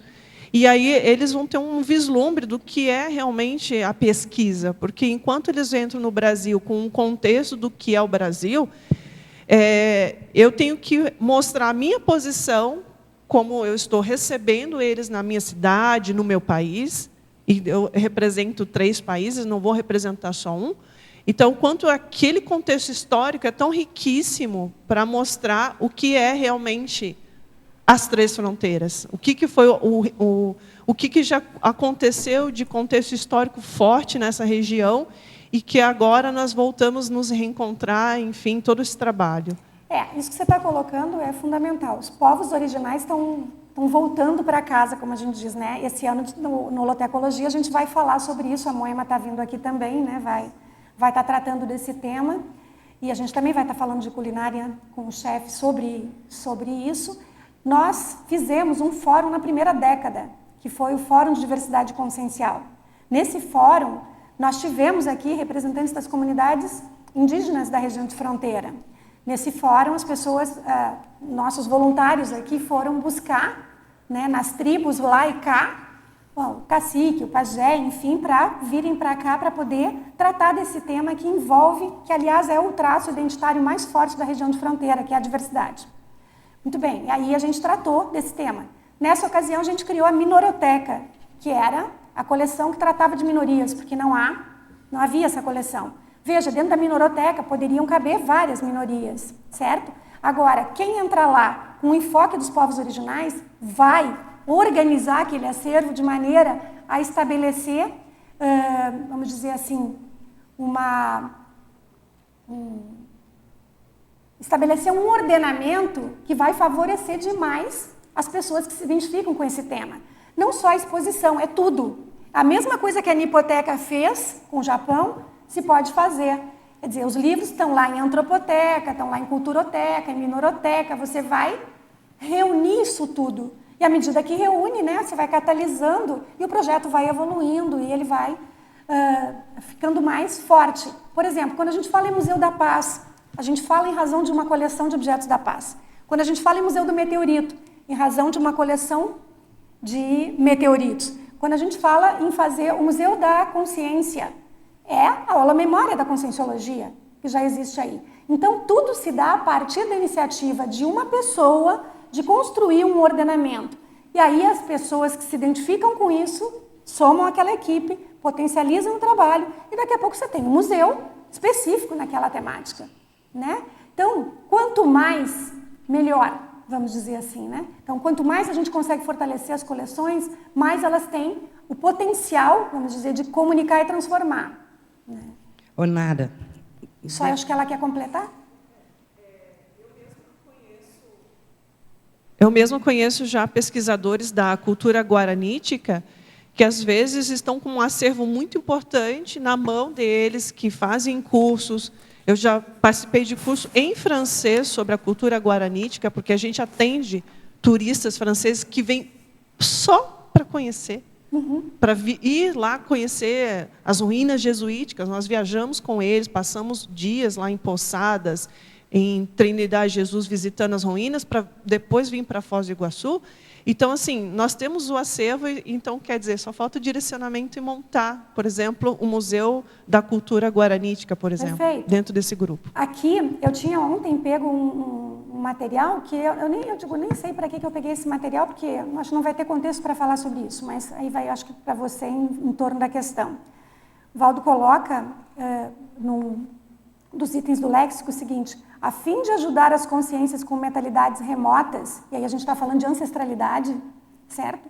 É necessário o emprego de instrumentos também remotos, de acordo com a contemporaneidade antiga da personalidade abordável, no estabelecimento do rapport interassistencial, começando pela força presencial da consciência assistente.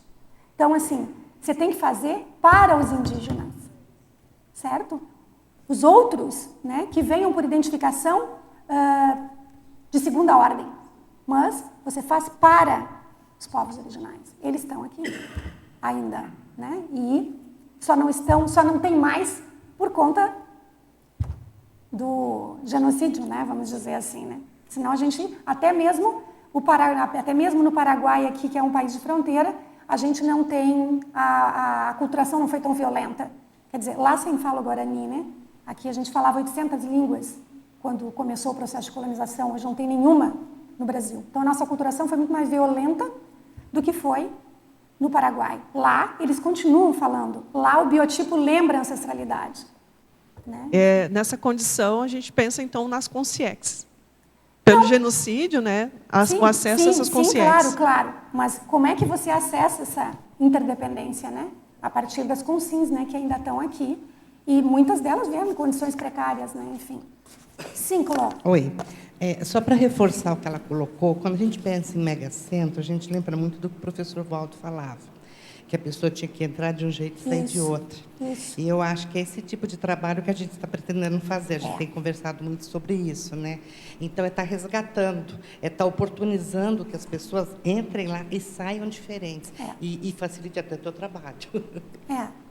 O papel da cosmovisiologia é isso, o impacto maior, né? Então, é você realmente sair querendo ser outra pessoa, querendo fazer outras coisas, né? Mas que saia pelo menos com alguma reflexão, Isso, né? Bom, deixa eu só me organizar aqui nos meus... Ok.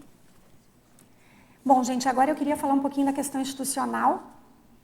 Depois eu volto para cá se der tempo. Que é assim, tem um slide. Ó, ninguém vai conseguir ver nada do que está lá no slide, certo? Mas eu vou ajudar vocês aqui, porque eu tenho aqui bem pertinho de mim. Eu deixei o slide para vocês terem uma noção da complexidade.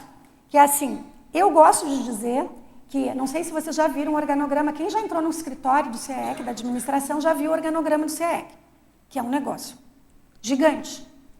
Aí lá dentro do organograma do CEEC tem uma caixinha, que é a holoteca, né? Dentro dessa caixinha tem isso. Lá em cima está escrito holoteca.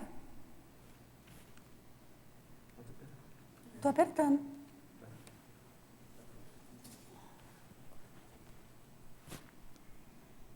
Cuidado só com essa cinta, não vira mais assim. Tá no meio, aqui. Então aqui está escrito holoteca e aqui embaixo vocês têm holoteca e holociclo. E aqui estão os coordenadores da holoteca e do holociclo, né? Que atualmente no holociclo é a Cris e a Renata, e na holoteca eu, Everton Livramento e Everton Santos, que recentemente assumiu a coordenação da holoteca com a gente. E eu estou muito satisfeita, porque ele foi coordenador da holoteca comigo lá quando era aqui. Lá, primeiro foi a Rita, eu e a Rita foi para Portugal e ele assumiu comigo. Nós dois ficamos na coordenação lá. Depois o professor Valdo veio morar aqui e durante esses anos todos que o professor Valdo esteve aqui, né, ele ficou trabalhando aqui em cima com o professor e eu lá embaixo. Agora, novamente, a gente está trabalhando junto. Eu sou suspeita para falar, porque isso me agrada muito. Bom, enfim. Então, ali do lado onde tem o holociclo, entra todo o organograma da Cris. Quer dizer, isso é um organograma só. Pensem esse organograma ao quadrado. Porque o da Cris tem um monte de divisões, talvez até mais do que tem aí, também entra ali. Porque tudo envolve a holoteca. Então, tem 4 cor de rosa ali, 4 quadradinhos, 4 retângulos cor de rosa aqui. O primeiro deles lá fala do acervo, aqui. Então, no acervo, a gente tem protocolo e recepção de doações, área de conservação com higienização, restauração, reciclagem e materiais de estoque. A gente tem a biblioteca com identificação, taxologia, inventariologia do Biblilivre e arquivologia. Tem a área de museologia com identificação, taxologia, inventariologia e arquivologia. E tem grandes coleções que têm espaço dedicado, que é a gibiteca, videoteca, discoteca, raroteca, filatelioteca e a conquilhoteca. Essas são grandes coleções. Isso tudo está aqui, naquele... Opa, aqui, ó, nesse espacinho aqui. Isso é o que a gente tem ali hoje, em que tudo funciona em torno disso. Aí funciona, eu coordeno a parte do acervo e a Ana Maria, o Everton Livramento coordena a parte do lado que é o administrativo e o Everton Santos, a parte de expansão e projetos agora. Fora isso, aqui do lado, aqui nessa parte, tem administrativo, que envolve o atendimento, voluntários, mantenedores, receptivo e qualificação. A Lúcia trabalha no atendimento diretamente e o administrativo quem concentra a atividade do administrativo é o Everton Livramento. Aqui do lado, nessa área, é produção e difusão. Essa área de produção e difusão, a gente faz como pode, todo mundo se ajuda. Não tem alguém coordenando essa ponte. As exposições, está dentro da área de produção e difusão, publicações e eventos, certo? Então, as exposições envolvem a curadoria, o registro audiovisual e a criação e editoração. As publicações envolvem revistas, coleções, verbetes e livros. E os eventos, cursos, intercâmbio e itinerâncias. Nas publicações, a gente está cantando Daniel. Daqui a pouco ele vai assumir as publicações. A gente está cantando o Daniel, ele é o editor da coleção Holotecologia, que a gente vai lançar no ano que vem. A Cris já escreveu o primeiro item, os artefatos conduzem a pesquisa, ela escreveu sobre a Biblioteca de Alexandria, escreveu 50 páginas que não coube na Holotecologia, na revista Holotecologia. Então, a gente, 50 páginas, são 90, um opúsculo, está na hora de fazer a coleção Holotecologia. Vamos começar com a coleção Holotecologia. Então, a Cris aí deu start, aí vai sair a Holotecologia, que aí ela me bota no serviço, porque ela fez a Biblioteca de Alexandria, agora eu tenho que fazer o Holotecologia. O Daniel vai fazer sobre meteoritos, né? O Colégio Invisível da Dessomatologia está escrevendo 50 objetos que nos ajudam a entender mais sobre a morte, né? E por aí a gente vai vai trabalhar com essa coleção. E aqui o evento, aí dentro desse produção e difusão tem eventos que são os cursos, o intercâmbio e as itinerâncias. E na ponta de lá, aqui, expansão, oi? Expansão e projetos. Aí entra os espaços museais, que é Museu Comunitário, Museu do Meteorito, Museu da Paz, esses que já estão alinhados em ponto, o projeto está crescendo. Espaços idílicos, como a Leia dos Gênios da Humanidade, a Leia do Zéfiro, a ideia de containers que a gente tem de ter, coleções como containers, as redes museológicas, que envolvem a museologia local, nacional e internacional, e todo o contato que a gente faz com essas estruturas para compreender melhor como funcionam essas realidades. A gente esteve recentemente no Museu do Homem, o Museu do Homem em Paris. E no Museu do Homem, ou melhor, antes de chegar no Museu do Homem, o Museu de História Natural. Se você entra no Museu de História Natural, no site do Museu de História Natural, você vai ver lá, bem na ponta direita, no menu, diz assim, o universo do museu. Quando você clica no universo do museu, aparecem vários museus. Dentre eles, o Museu do Homem, que é mais ou menos a nossa situação aqui com o Megacentro. Né? Quer dizer, é a mesma coisa. Vai caber muita coisa lá dentro e muita coisa não vai caber. Né? E aí a gente precisa, e também não faz o menor sentido numa coleção que a gente entra para ter uma visão panorâmica do todo, você ter uma coleção assim e uma coleção desse tamanhão. Então, não existe. Então, as coleções dizem o que a gente tem que fazer, não é a gente que diz o que elas vão fazer. As coleções, e elas andam para o lado que elas querem. As coisas têm vida própria, um horror. Então, as pessoas vão e fazem o que querem fazer, e, enfim, escolhem, né, suas áreas de interesse e tudo mais. Então, diz isso. Aí, veja, eu cheguei no Museu do Homem em função do Museu de História Natural. Né? Aí, quando cheguei no Museu de História Natural, no Museu do Homem, achei que aquele é um dos melhores museus que tem em Paris. Né? Ninguém vai no Museu do Homem. Pouca gente vai no Museu do Homem, poucas pessoas vão lá. O museu é impressionante do ponto de vista do texto expográfico. Você entra de um jeito e sai de outro. Quer dizer, o texto expográfico é para ser lido, não é objeto para você olhar que nem que você entra no Museu de Arte. Você olha. Cada um faz o roteiro que quer e estabelece o seu texto. Aquele tem um texto. Ele encaminha você em 3 andares, você entra e ele te leva por um texto. Isso é um posicionamento, né? Quer dizer, é a parte lá quando a gente falou da interpretação. Ali eles estão dizendo, nós estamos dizendo isso. Ok se você pensa outra coisa, mas nós estamos dizendo isso, né? Então, o texto expográfico é extraordinário, é fantástico, né? E é um museu que não tem... é um museu de objetos, é um museu de coleções.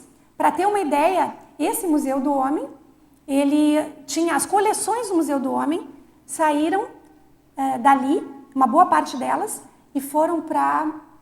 Como é que chama amor em francês? Cuy Branly. Eu não sei fazer o biquinho. Enfim, quem fala bem francês fala Cuy Branly. Enfim, o Cuy Branly aqui é outro museu que eu fiquei muito impressionado, que é um museu em Paris de coleções que não são ocidentais, né? Coleções de outras partes do mundo que não do Ocidente.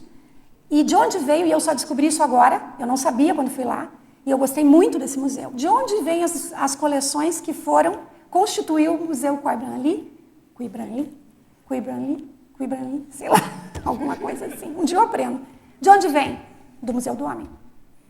Quer dizer, então você vê, como não adianta, a gente não foge do passado, a gente não foge do presente, você acaba fazendo, né, um caminho que, de um jeito ou de outro, você tem mais relação. Aqui a gente está trabalhando com o Museu da Consciência, né, mas lá, o Museu do Homem, dentro do contexto, né, o que tangencia, né, a parte da antropologia, que estuda o homem, a humanidade, e as variantes humanas, as variantes culturais e tudo mais. Né? Então, é mais ou menos, né, essa questão que a gente fala de que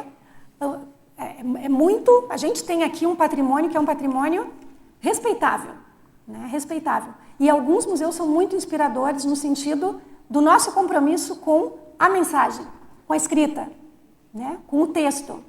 A gente tem de organizar as coisas de maneira que a mensagem fique bem clara. Eu queria falar também das pontuações da holoteca. A holoteca fez 15 anos agora, né? No meio do ano. Também estava debutando aí, como a gente fala, né? Então fez 15 anos. Há 15 anos, nesse prédio de portas abertas, que a gente fala, né? Antes disso, ela é muito mais antiga, mas aqui de portas abertas. Nesse período, nós fizemos 73 exposições temáticas nas dependências da holoteca. Dentre elas, a Expo Conscienciologia, que é institucional permanente que está lá, e essa mostra de coleções que vai abrir agora, e é imperdível, na outra semana. No programa Holoteca Itinerante, que é um programa que a gente tem que leva as coleções para fora, nós fizemos 20 exposições e 3 intervenções. As 3 intervenções são as intervenções do Geek Kyodai, que o pessoal está fazendo, porque reúnem uma série teatralidade, reúnem uma série de aspectos que a gente ainda não tinha trabalhado fora aqui, nesse evento que eles estão fazendo, que é história em quadrinhos, games, jogos, nerd, uma série de coisas dessa natureza. Que, aliás, metade do nosso pessoal está lá, mais da metade está lá agora no evento que aconteceu ontem e hoje. E a outra metade estava aqui fazendo a mostra e está por aqui hoje também. Então, 20 exposições e 3 intervenções. 4 de grande porte, né?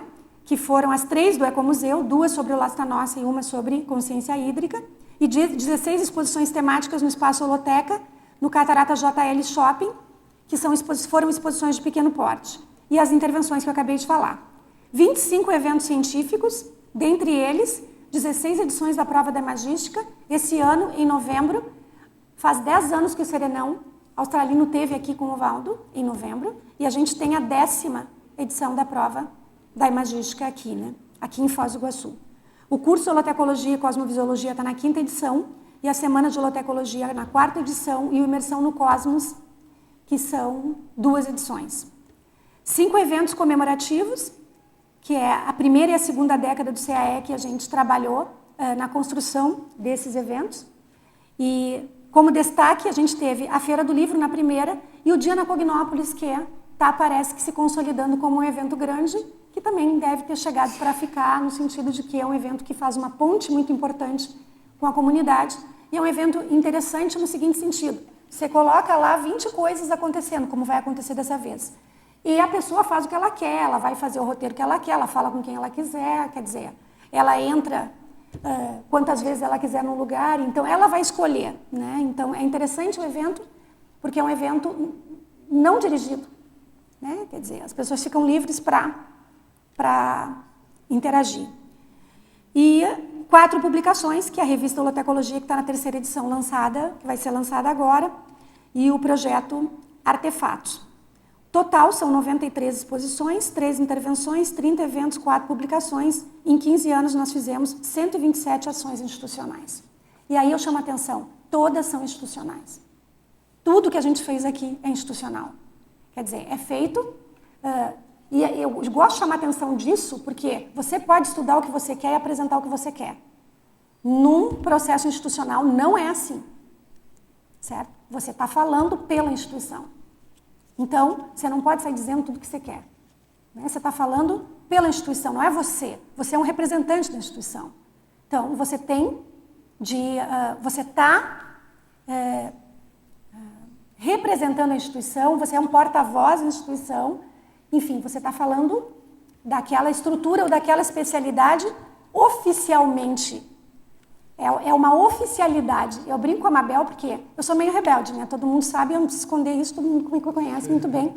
Mesmo que eu queira, eu não conseguiria, né? Mas eu digo para ela, a única oficialidade que eu respeito é essa. E é.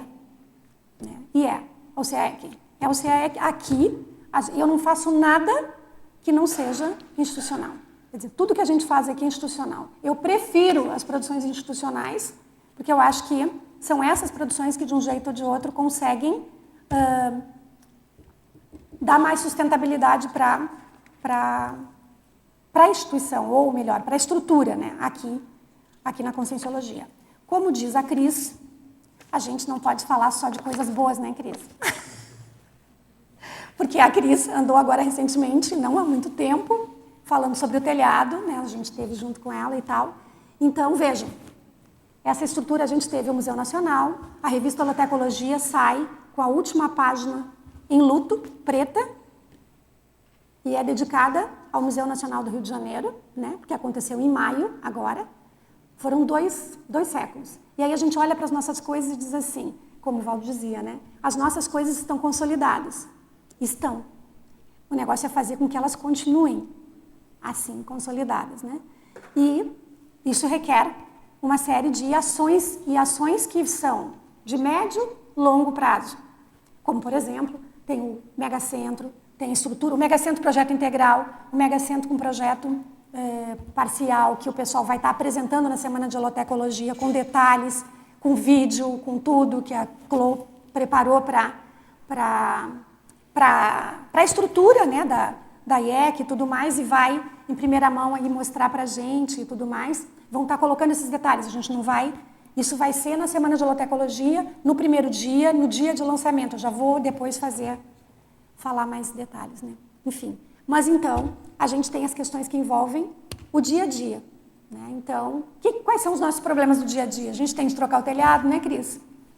A gente tem de trocar o telhado, a gente não tem espaço para reserva técnica, né? Quer dizer, o ideal seria que toda a reserva técnica saísse de lá para que o holociclo e a holoteca, ou melhor, o holociclo e a biblioteca tomassem conta de todo aquele espaço, né? Provavelmente com o Megacentro nessa primeira fase a gente consegue resolver a expografia, fazendo a exposição, pelo menos um primeiro estágio da exposição, e a reserva técnica continua aqui no CAEC, portanto, vai precisar de lugar para colocar. Então, nós temos muitas coisas para investimento. O Fernando não está aqui hoje, o Antônio está lá, ele sabe, quando a gente fala disso, o tamanho. A gente sabe também que nós somos uma estrutura dentro de um campus que atende uma série de outras estruturas também. Enfim, mas nós temos essas prioridades. O projeto do Megacentro é um projeto da comunidade conscienciológica cosmoética internacional, mas especialmente essa que está aqui em Foz do Iguaçu. E a gente precisa fazer. Junto com isso, a gente tem voluntários, né? Os voluntários que a gente tem, o Biblivre tem uma quantidade de voluntários, né? Mas a gente tem quase que um voluntário mantenedor por turno, apenas um, que só consegue dar conta de abrir e fechar, e os projetos, basicamente, né, não conseguem andar tanto, porque o número de voluntários também não é tão expressivo, embora hoje, como Biblivre, já ultrapassem aí mais de 50 voluntários que a gente tem lá, mas uma boa parte deles trabalhando especificamente no projeto, então precisamos de mais voluntários, precisamos de mais gente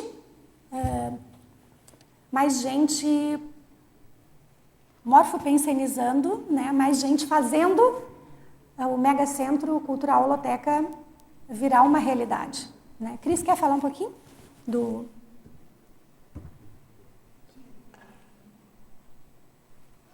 Posso falar, Nara, você pode complementar também, mas enfim, a gente tem lá o... Estou colocando porque você trouxe essa questão e você tem feito isso agora, nos últimos tempos você tem colocou no colegiado, colegiado não, primeiro no colegiado e depois no Conselho das ICs, certo? Na verdade, primeiro a gente falou com a administração do CAEC, que fez toda, né, a atualização das informações internas. Depois a gente levou para o colegiado da Conscienciologia, que já estão cientes dessa questão aí desde junho, julho. Depois, agora na última reunião do Conselho das ICs, o Fernando levou como ponto de pauta a questão da reforma do telhado do edifício ali da Holoteca do Holociclo, né, e a necessidade também de reformas no campus CAEC como um todo, exigidas pelo Corpo de Bombeiros, né? Então, Lá no Conselho das I6, né, foi questionado, enfim, foi comentado, e o Fernando explicou que o SEC está precisando de R$200 mil para fazer essa reforma exigida pelos bombeiros. Isso não implica só no edifício da Holotec do Holociclo, é em todo o campus, né? E a reforma do telhado do edifício da Holotec do Holociclo sai em torno de R$145 mil. O SEC não tem esse dinheiro, precisa arrecadar esse dinheiro. A gente, hoje, estamos muito preocupados com a condição do acervo que está dentro do edifício do Holociclo do Holotec. Existe risco, sim, de incêndio, existe risco de inundação, existe risco de prejudicar o acervo de alguma forma. E a gente tem procurado, então, falar, buscar ajuda e ver o que a gente pode fazer, porque a gente sabe que, enfim, todas as I6 têm muitas demandas, todo mundo precisa de dinheiro para muita coisa, mas a gente sabe que aquele acervo que está ali dentro, ele é suprainstitucional, e a gente sabe que, se não cuidar do acervo hoje que está lá dentro, não vai ter megacentro cultural. Então, a gente precisa que, de alguma forma, a comunidade se una e pense junto formas da gente estar arrecadando esse dinheiro e cuidando desse acervo. Então, a questão do telhado é algo mais urgente, né?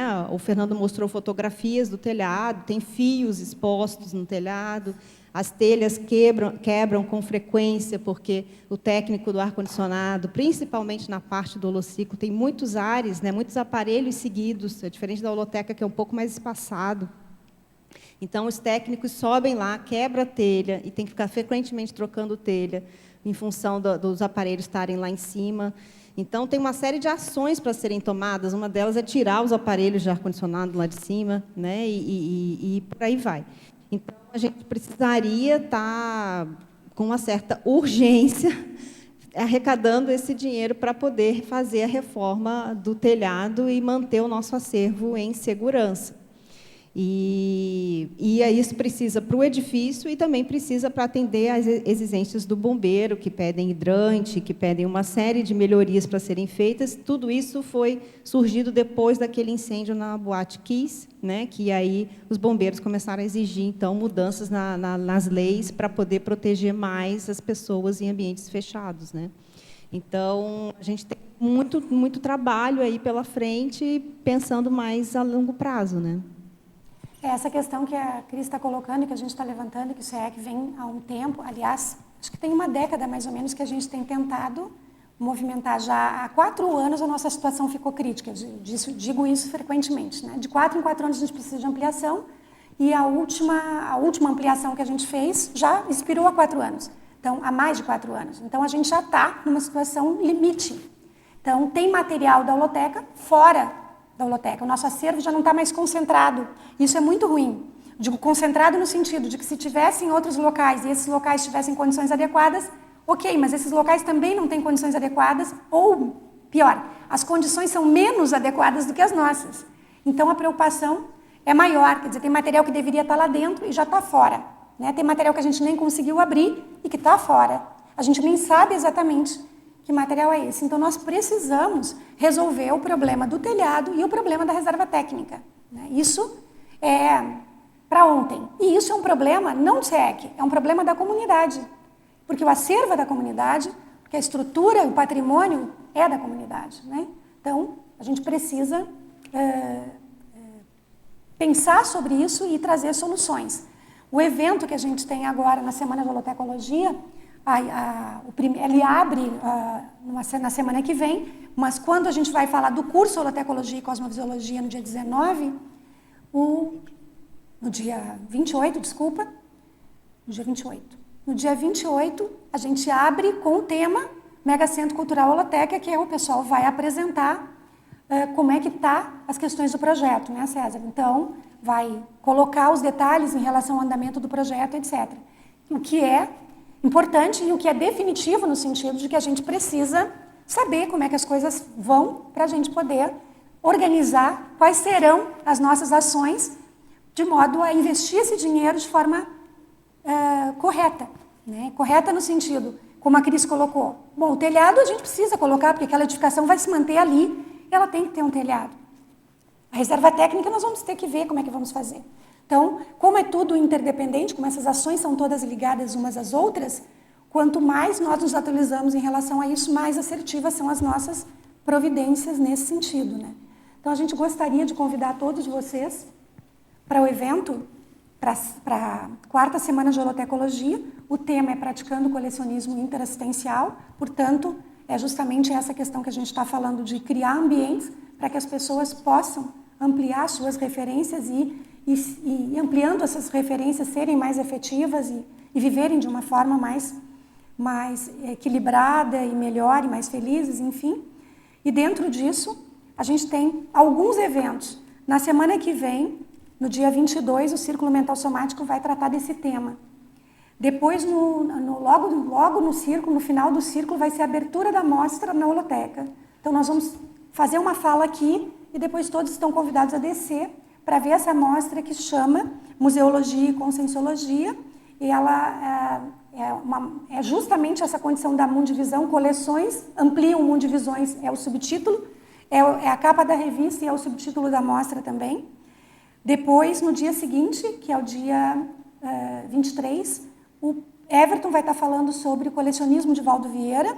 Uma vez nós já tratamos desse tema e as pessoas se interessaram bastante, então ele vai estar trazendo essa especificidade ou as características e peculiaridades do colecionismo do professor Valdo. Durante a semana, a mostra vai ficar efetivamente aberta, mas durante a semana os voluntários vão estar por lá, falando dos bastidores, das experiências de fazer aquela mostra. Ela vai ter o enfoque, evidentemente, na conscienciologia, utilizando as coleções para essa comunicação que a gente faz dentro do paradigma consciencial na linguagem holotecológica. Depois nós temos o curso Holotecologia, que começa na sexta-feira, dia 28, com o lançamento da revista Holotecologia e com a fala do Megacentro. E isso é aberto a toda a comunidade sem custo, né?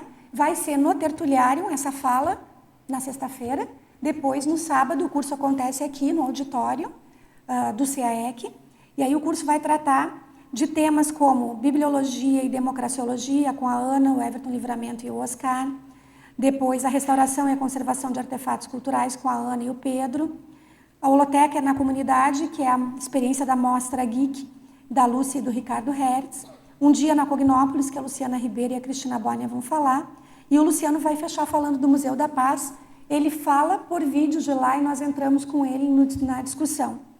No domingo vai ter um campo, que é na OEC, e esse campo é um campo, tradicionalmente, um campo bioenergético mental somático, feito dentro do Holotecologia e Cosmovisiologia, e os epicons são Everton, Fernando e a Mabel.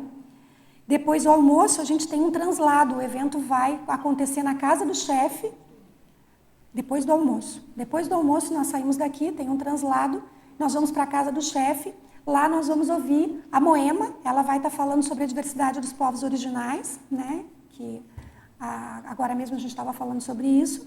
E logo depois vai ter uma palestra degustação. Uma palestra de degustação o chefe vai falar sobre como a culinária hoje, especialmente a alta culinária, explora alimentos que são de origem indígena, né? Então, essa palestra de degustação ele vai estar falando e a gente vai estar degustando alguns itens que ele vai estar trazendo na palestra. Depois disso, o chefe, que tem formação em gastronomia e também em música, vai finalizar com um grupo que eles têm, que é de chorinho, e aí eles vão terminar com uma apresentação musical Chorando em Guarani, de tarde. Então, tudo isso acontece dentro da Semana de Holotecologia, e o valor disso, eu vou falar do valor, gente, porque R$250 envolve a palestra, a degustação, tudo isso, e a revista Holotecologia também, né? Quer dizer, a pessoa recebe a revista Holotecologia, faz todo o curso, toda semana, vai na palestra, degustação, enfim, o pacote completo. Então, esse curso tradicionalmente é um curso construído para ter um valor acessível, para que a gente possa ter mais gente tratando e fortalecendo o Holopensene da Holotecologia e o Holopensene da construção do Megacentro Cultural Holoteca. Estou na minha hora? Já passei da minha hora? Tá certinho? Tem mais tempo. Tem? Para pergunta, não? Tá. Bom, pessoal, acho que a gente vai ter que marcar outros bate-papos, né? Porque o assunto é grande, mas eu gostaria de agradecer a todos, então, com isso dizer que eu estou esperando por todos lá na Semana de Holotecologia. Nós todos da Holoteca estamos esperando por todos na Semana de Holotecologia. Na próxima tertúlia matinal, que é no próximo domingo, dia 23/9, nós temos, então, o tema colecionismo de Valdo Vieira, com a especialidade colecionismologia e o pesquisador Everton Santos. Muito obrigada a todos e até breve.